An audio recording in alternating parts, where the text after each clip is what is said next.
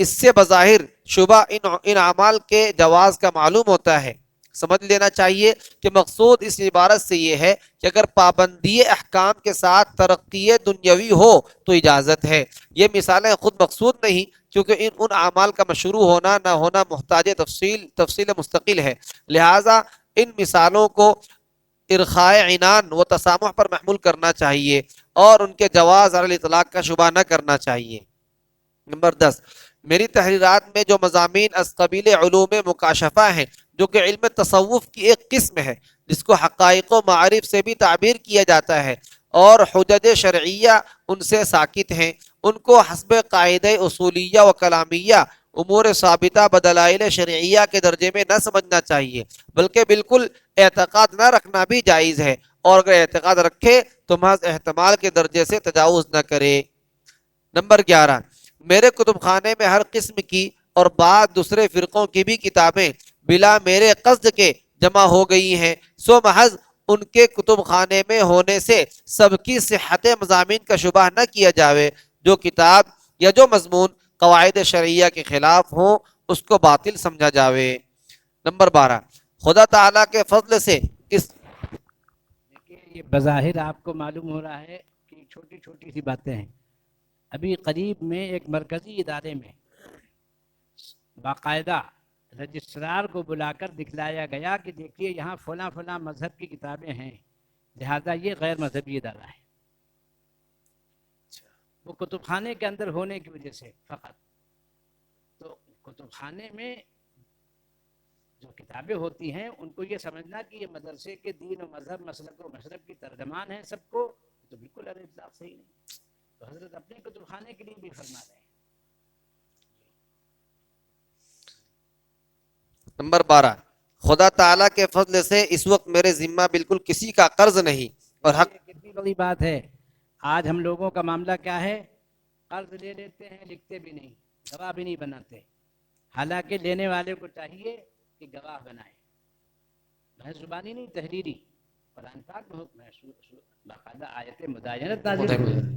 تو یہ جو چیز ہے یہ حضرت فرما رہے ہیں کہ میرے ذمے قرض نہیں ہے۔ کتنے اہتمام کی بات ہے، حضرت کے ہاں علم، حکمت اور انتظام کی ہمت اللہ نے عطا فرمائی تھی۔ اس وقت میرے ذمہ بالکل کسی کا قرض نہیں، اور حق تعالیٰ کا جو معاملہ فضل اس ناکارہ کے ساتھ ہے اس سے امید ہے کہ انشاءاللہ تعالی آئندہ بھی اس سے محفوظ رہے گا۔ دعا کرو بھائی میرے لیے بھی اور اپنے لیے بھی کہ اللہ تبارک و تعالی ہم سب کو حقوق العباد سے پہلے فارغ فرما دے، آمین۔ کیونکہ اللہ تعالیٰ کے حقوق اس کے فضل سے معاف ہو سکتے ہیں، لیکن اللہ تبارک و تعالیٰ نے جو ضابطہ بتایا ہے وہ یہ کہ حقوق العباد بغیر صاحب حق معاف نہیں ہو سکتے۔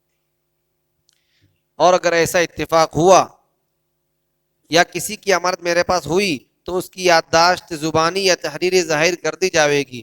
اس کے ضمن میں یہ امر بھی قابل اطلاع ہے کہ مہر اہلیہ کا بھی میں ادا کر چکا ہوں، مکان مسکونہ اور بعض دوسرے اموال ملا کر یہ سب مہر میں دے دیا۔ اس وقت وہ مکان خالص ان کی ملک ہے، وہ اس میں جو چاہیں تصرف کریں، اور اسی طرح اساس البیت اکثر ان کی ملک ہے، گھر کے سامان انہی کی ملک ہیں، اور بعض جو مشترک یا خالص میری ملک ہے وہ ہم دونوں کو یاد ہے۔ ہر ایک کا قول اس میں انشاءاللہ تعالی قابل تصدیق ہے۔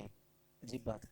حضرت تھانوی کے ایک بڑے خلیفہ تھے حضرت مولانا سید محمد عیسیٰ صاحب الہ آبادی، ان کا بھی بڑا عجیب معاملہ میں نے سنا۔ اہلیہ کو مہر ادا کیا، انہوں نے کہا ہم کیا کریں کہ آپ ہی رکھیں، ان کا نہیں، ہم یہ تو تمہاری ملکیت ہے۔ انہوں نے کہا کہ اچھا اس کا مکان خرید دیں، ان کا خرید لیجیے۔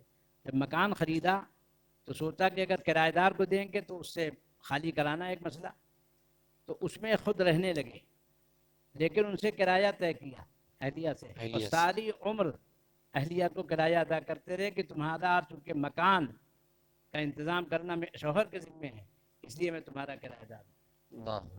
اہلیہ کو کرایہ دیتے تھے۔ جی آج تو اہلیہ کا مال حلال سمجھتے ہیں۔ یہ ہے طریقت۔ جی اور بعض جو مشترک یا خالص میری ملک ہے وہ ہم دونوں کو یاد ہے۔ ہر ایک کا قول اس میں انشاءاللہ تعالی قابل تصدیق ہے۔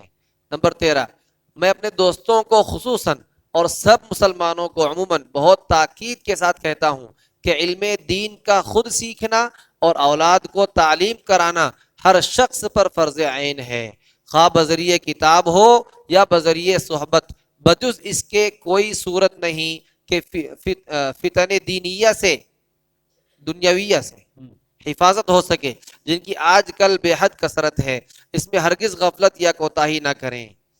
نمبر 14، طالب علموں کو وصیت کرتا ہوں، یہ سب توجہ سے سن رہے ہیں، یہ حصہ خاص طور پر ہمارے طلباء کرام کے لیے۔ طالب علموں کو وصیت کرتا ہوں کہ نرے درس و تدریس پر مغرور نہ ہوں، ہاں، محض درس و تدریس پڑھنے پڑھانے کو کافی نہ سمجھ لیں کہ یہی انتہا ہے۔ اس کا کارآمد ہونا موقوف ہے اہل اللہ کی خدمت و صحبت و نظر عنایت پر، اس کا التزام نہایت اہتمام سے رکھیں۔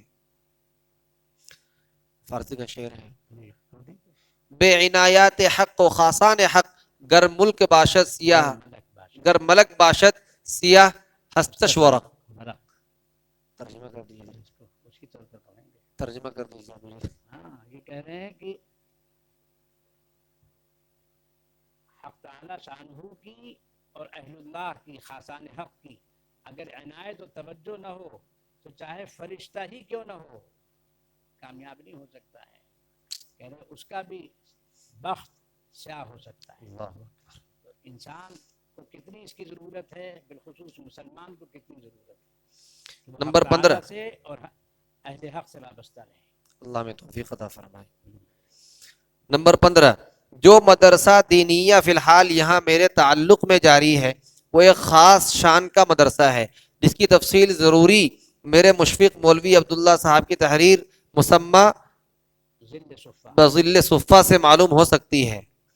میرا دل یوں چاہتا ہے کہ میرے بعد بھی اس کے ابقاء کی طرف توجہ رکھی جاوے اور خدا تعالیٰ اس مدرسے کی خدمت کی جس کو توفیق دے تو وہ اس کے طرز کو جس کا ایک محتم بشان جز وہ تربیت اخلاق و اصلاح نفس ہے نہ بدلے کہ انشاءاللہ تعالی۔ مدرسے کی حضرت نے جو مدرسہ قائم کیا اس کی خصوصیت کیا ہے؟ یہ جی، امتیاز تربیت اخلاق و اصلاح نفس ہے نہ بدلے کہ انشاءاللہ تعالی اس میں بہت خیر و برکت کی امید ہے۔ نمبر 16، دینی یا دنیاوی مضرتوں پر نظر کر کے ان امور سے خصوصیت کے ساتھ احتیاط رکھنے کا مشورہ دیتا ہوں۔ دیکھیں یہ بھی بہت اہم بات ہے، وصیت میں حضرت لکھوا رہے ہیں اس کو کہ ان امور سے پرہیز رکھا جائے۔ کیا کیا؟ نمبر 1، شہوت و غضب کے مقتضا پر عمل نہ کریں۔ شہوت اور غضب تین ہی چیزیں ہیں، عقل حد سے بڑھے گی یا گھٹے گی تو مصیبت، غضب حد سے بڑھے گا یا گھٹے گا تو مصیبت، شہوت حد سے بڑھے گی یا گھٹے گی تو مصیبت۔ اس میں اعتدال مطلوب ہے۔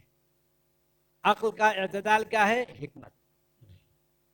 اور غضب کا اعتدال کیا ہے؟ شجاعت۔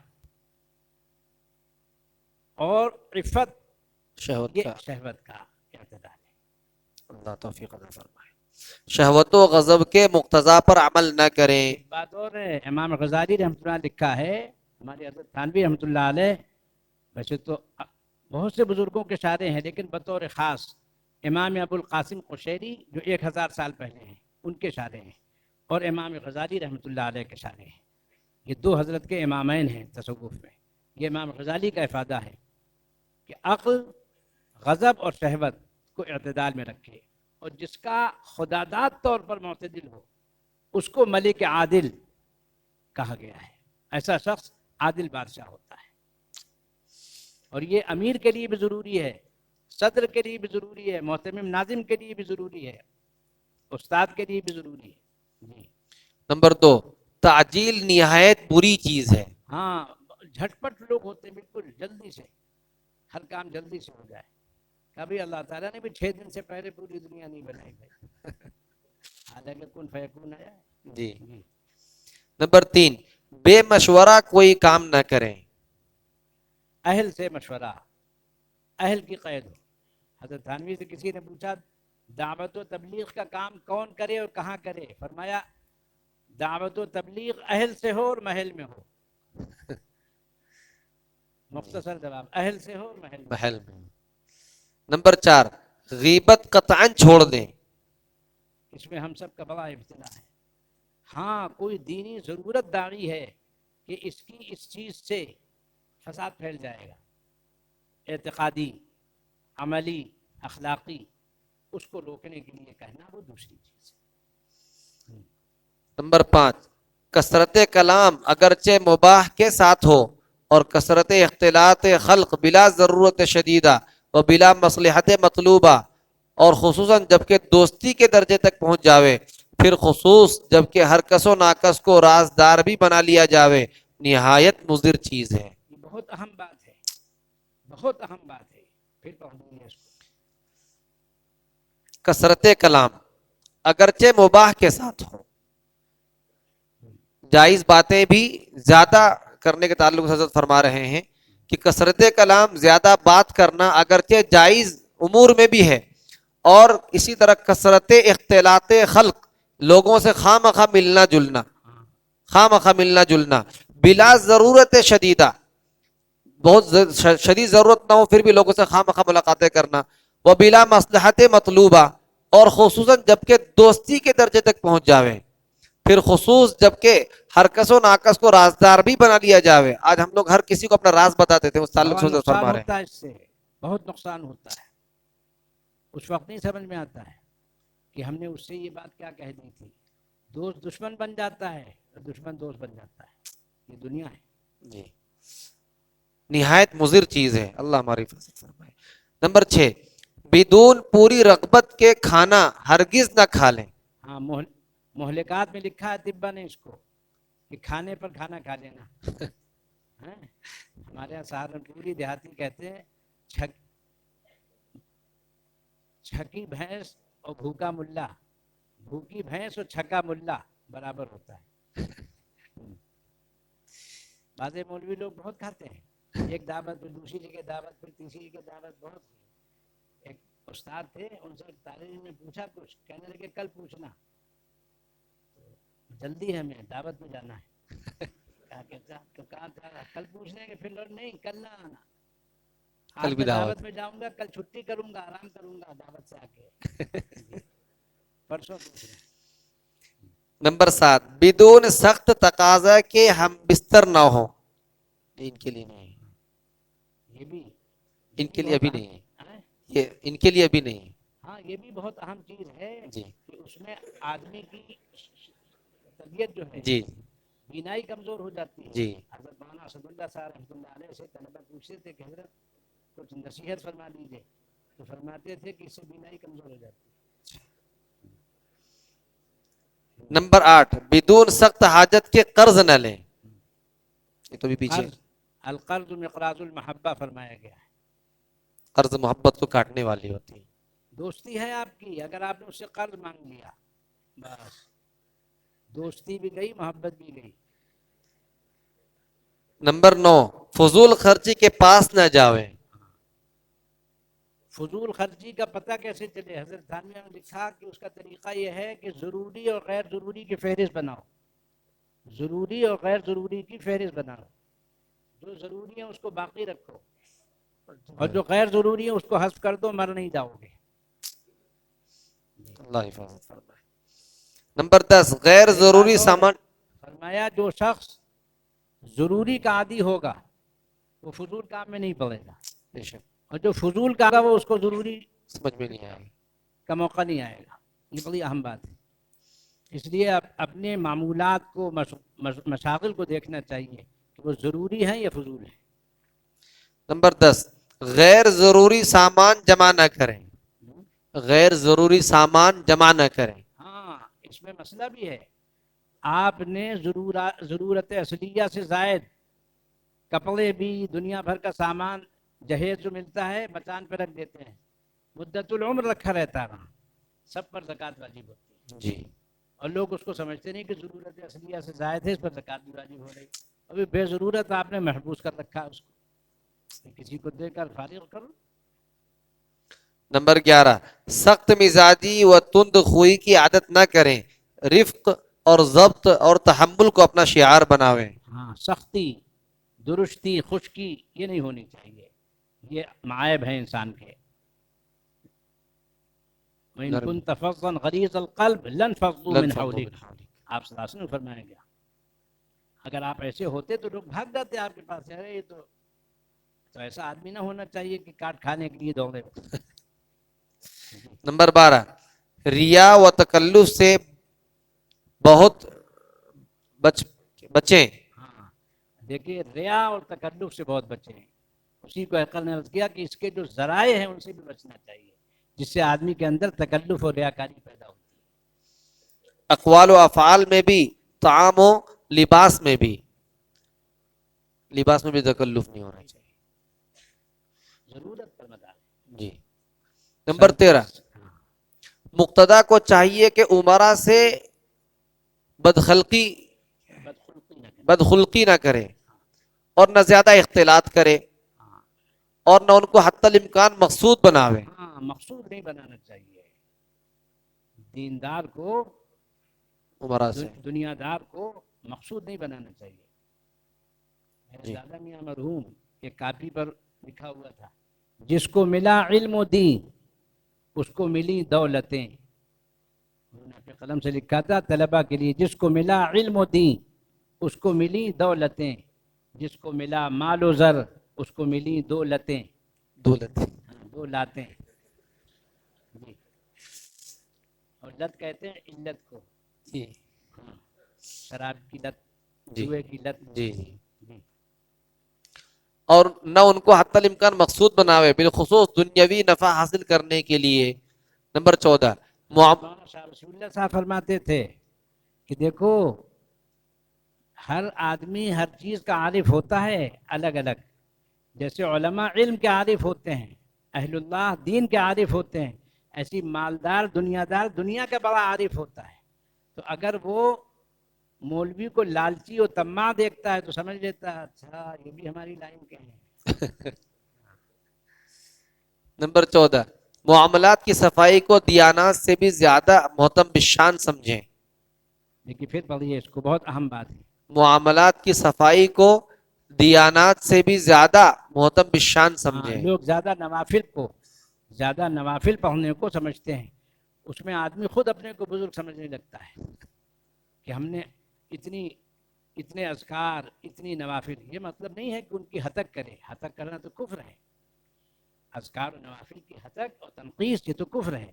لیکن معاملات کی صفائی، حضرت نے فرمایا کہ بڑا عجیب ارشاد ہے حضرت کا، لوگوں کے ہاں عدم قصد ایذا تو ہوتا ہے، حالانکہ ہونا چاہیے قصد عدم ایذا، تکلیف پہنچانے نہ پہنچانے کا عزم. نہیں. جی. لیکن ہو جاتی ہے ایسے بیٹھے ہوئے. جی. تکلیف ہو رہی. جی. نہیں ایسے بیٹھو، سجدے میں ایسے جاؤ، وضو ایسے کر رہے ہیں کہ چھپکا مارا ادھر بھی گیا ادھر بھی گیا. تو کہتے ہیں کوئی قصد نہیں ہوتا ان کو، ارادہ نہیں ہوتا. جی. نہیں کہتے ہیں حضرت کہ ہونا چاہیے کہ قصد یہ کہ کسی کو تکلیف نہ پہنچے. اور فرماتے تھے کہ سلوک کی سب سے بنیادی چیز ہے. جی. اللہ میں بھی توفیق عطا فرمائے. نمبر 15 روایات و حکایات میں بے انتہا احتیاط کریں. اس میں بڑے بڑے دیندار اور فہیم لوگ بے احتیاطی کرتے ہیں، خاص سمجھنے میں یا نقل کرنے میں. نمبر 16 بلا ضرورت بالکلیہ اور ضرورت میں بلا اجازت. بلا ضرورت بالکلیہ اور ضرورت میں بلا اجازت و تجویز طبیب حاذق شفیق کے کسی قسم کی دوا ہرگز استعمال نہ کریں. ہر کس و ناکس سے اپنے مرض کا علاج کرانا یہ لا علاج بیماری ہے. میرے ایک استاد سے ایک طالب نے پوچھا کہ حضرت مجھے یہ تکلیف ہو گئی، میں نے فلاں سے مشورہ کیا اس نے یہ بتایا، فلاں سے مشورہ کیا اس نے وہ بتایا، فلاں سے مشورہ کیا اس نے یہ بتایا. تو کہا کہ آپ کسی سے مشورہ نہ کریں، کہ تو آپ سب سے مشورہ کر کے مرض کو بگاڑ دیں گے.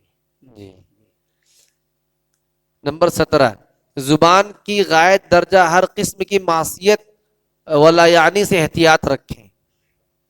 نمبر 18 حق پرست رہیں. اللہ صاحب رحمۃ اللہ علیہ حضرت تھانوی کے شاگرد و خلیفہ دونوں تھے. حضرت مولانا خلیل احمد صاحب کی بھی خاص معتمد شاگرد تھے. وہ فرماتے تھے کیجئے ہرگز نہ سنیے دوسروں کا تذکرہ، کیجئے ہرگز نہ سنیے دوسروں کا تذکرہ، سب سے بہتر ہے یہی بہتان و غیبت کا علاج. نمبر 18 شعر اور ہے ان کا بہت عمدہ. حسن صورت چند روزہ، حسن سیرت مستقل، اس سے خوش ہوتی ہیں آنکھیں، اس سے خوش ہوتا ہے دل۔ دل۔ نمبر 18 حق پرست رہیں، اپنے قول پر جمود نہ کریں۔ غلط بات نکل گئی منہ سے، صحیح بات اڑے ہوئے ہیں، تو یہی استاد میں اگر خدا نخواستہ عادت ہوئی تو شاگرد میں بھی منتقل ہو جائے گی۔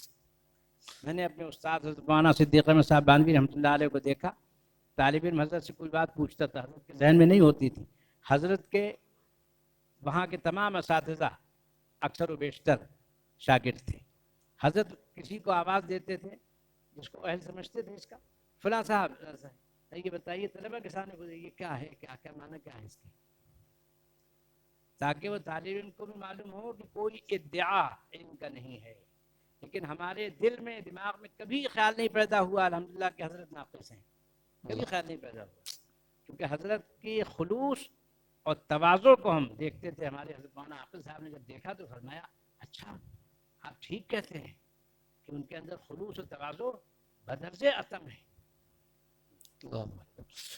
نمبر 19 تعلقات نہ بڑھائیں، تعلقات نہ بڑھائیں۔ ہاں بے ضرورت جی۔ نمبر 20 کسی کے دنیاوی معاملے میں دخل نہ دیں۔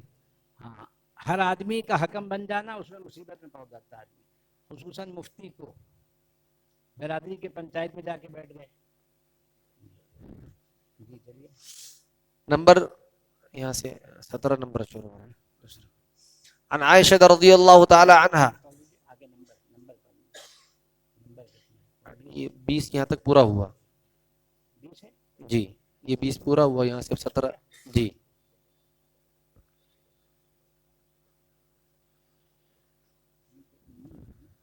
یہ 20 یہاں پر 19 نمبر حتی الامکان دنیا و ما فیہا سے جی نہ لگاویں اور کسی وقت فکر آخرت سے غافل نہ ہوں، ہمیشہ ایسی حالت میں رہیں کہ اگر اسی وقت پیام اجل آ جائے تو کوئی فکر اس تمنا کا مقتضا نہ ہو لولا اخرتنی الی اجل قریب فاصدق واکن من الصالحین، مقتضی اس تمنا کا مقتضی نہ ہو، اور ہر وقت یہ سمجھیں شاید ہمیں نفس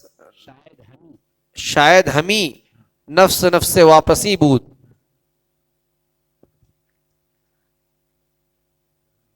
نیچے شاید ہمیں نفس واپسی بود، شاید یہ ہمارا جو سانس ہے یہ آخری سانس نہ، اللہ اسی لیے حدیث شریف فرمایا گیا ہے کہ نماز پڑھو تو ایسی پڑھو کہ کہیں یہ آخری نماز نہ ہو سکتا ہے اس کے بعد نماز پڑھنی نصیب نہ ہو، تو آدمی خضوع سے اور سنت و شریعت کے مطابق نماز پڑھے گا۔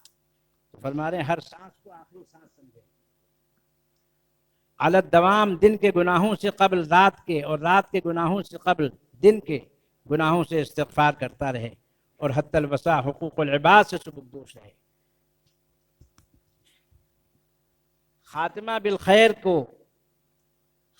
بالخیر ہونے کو تمام نعمتوں سے افضل و اکمل اعتقاد رکھے، اور ہمیشہ خصوصاً 5 نمازوں کے بعد نہایت لجاجت تضرع زاری سے اس کی دعا کیا کرے کہ اللہ تبارک و تعالی ہم سب کو خاتمہ بالخیر نصیب فرمائے، آمین۔ اور ایمان حاصل پر شکر ادا کیا کریں کہ حسب وعدہ لئن شکرتم لازیدنکم، یہ بھی اعظم اسباب خاتمہ بالخیر سے ہے۔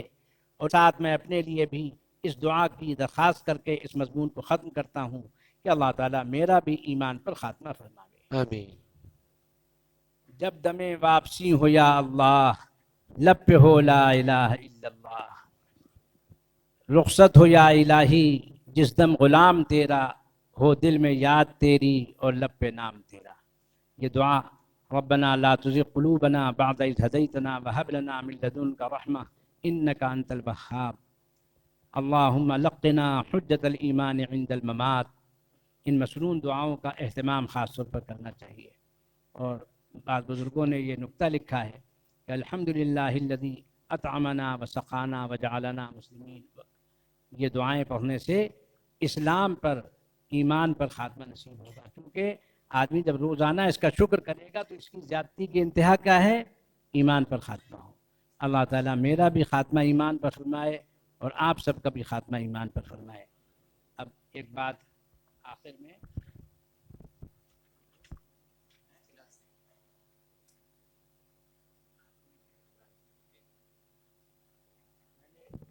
بات کی تکمیل رہ گئی تھی۔ 5-10 منٹ اہم بات ہے، توجہ سے سنیں۔ یہ احقر کی خواہش ہے، آپ حضرات سے دعا کی گزارش ہے۔ احقر نے اپنے اساتذہ سے، بزرگوں سے عرض کیا تو انہوں نے بے حد پسند کیا اور بڑی دعائیں دی کہ یہ کام ضرور کرو۔ میں آپ سب کو بھی اس کام میں شریک ہونے کی دعوت دیتا ہوں کہ آپ حضرات بھی اس میں تعاون کریں، آپ کے لیے بھی بڑی کارآمد چیز ہوگی۔ حضرت مولانا عاقل صاحب بار بار فرماتے رہے کہ یہ تو آپ کے دل میں بڑی عجیب بات آئی، بڑی کام کی بات آئی، اس کو تو ضرور کیجیے۔ حق تعالیٰ شانہ نے ہم کو کیا وصیت کی ہے قرآن پاک میں، اللہ تبارک و تعالیٰ کے وصایا کو جمع کیجیے۔ رسول اللہ صلی اللہ علیہ وسلم نے احادیث میں کچھ وصایا فرمائے ہیں تو ان وصایا کو جمع کیجیے۔ خلفائے راشدین کے وصایا کو جمع کیجیے۔ حضرات تابعین میں سر فہرست حضرت عمر ابن عبدالعزیز کے وصایا کو جمع کرنا چاہیے۔ فقہائے سبعہ میں حضرت قاسم ابن محمد اور حضرت حسن بصری بھی ہیں۔ حضرت قاسم ابن محمد رحمۃ اللہ علیہ اور حضرت حسن بصری، ان دونوں کے بھی وصایا بڑے اہم ہیں، ان کی بھی چیزوں کو جمع کیا جائے۔ اور ائمہ اربعہ کے وصایا بھی بڑے اہم ہیں، جن میں وصایا امام اعظم کو ہمارے استاد الاساتذہ حضرت مولانا محمد زکریہ صاحب کاندھلوی نے حضرت مولانا عاشق الہی صاحب بنو شہری سے جمع کرایا۔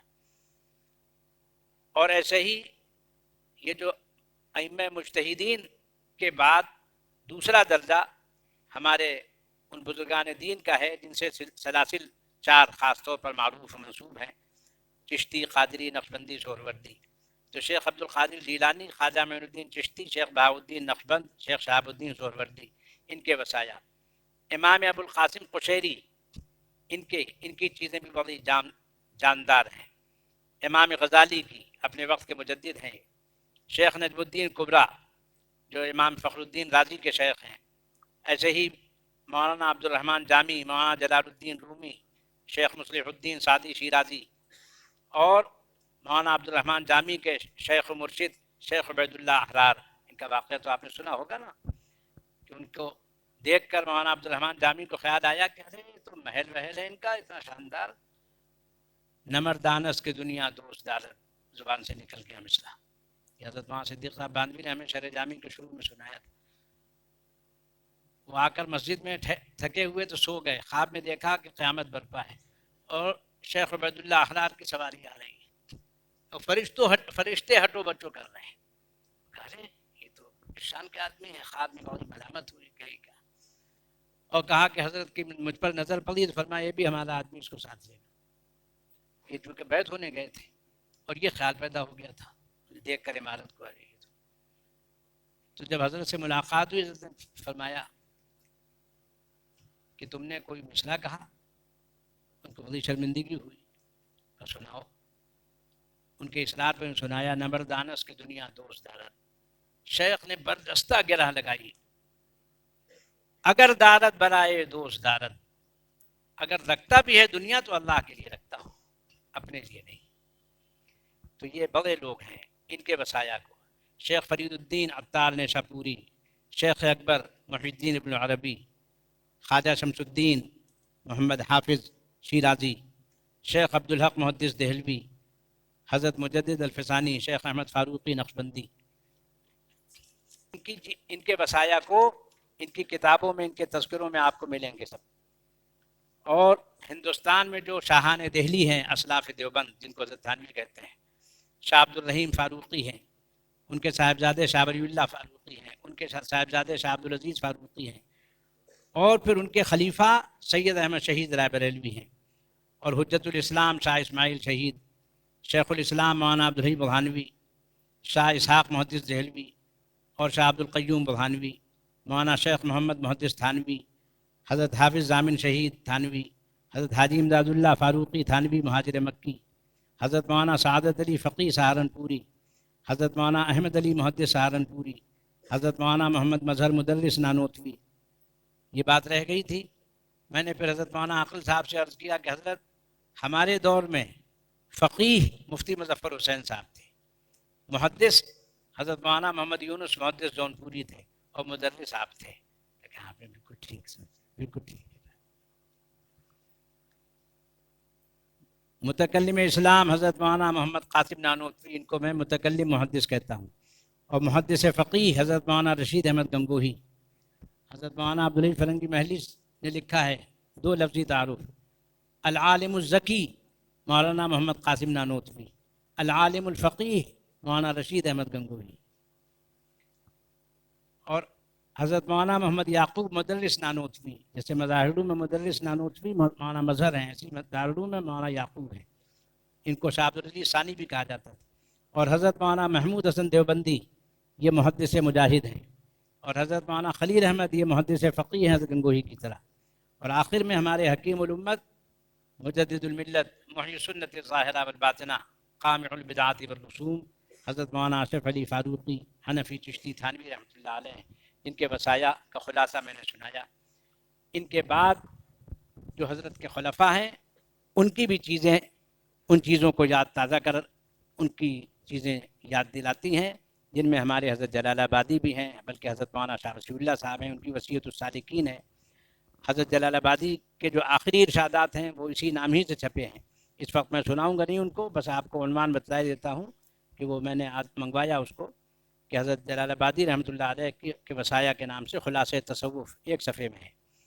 اور ہمارے حضرت ہردوئی رحمۃ اللہ علیہ انہی وصایا کو شائع کرتے تھے، نقل فرماتے تھے، تقسیم فرماتے تھے. تو اس کے لیے دعا فرمائیں کہ اللہ تبارک و تعالیٰ احقر کو اور آپ حضرات کو اس کی توفیق عطا فرمائے. وآخر دعوانا ان الحمد للہ رب العالمین.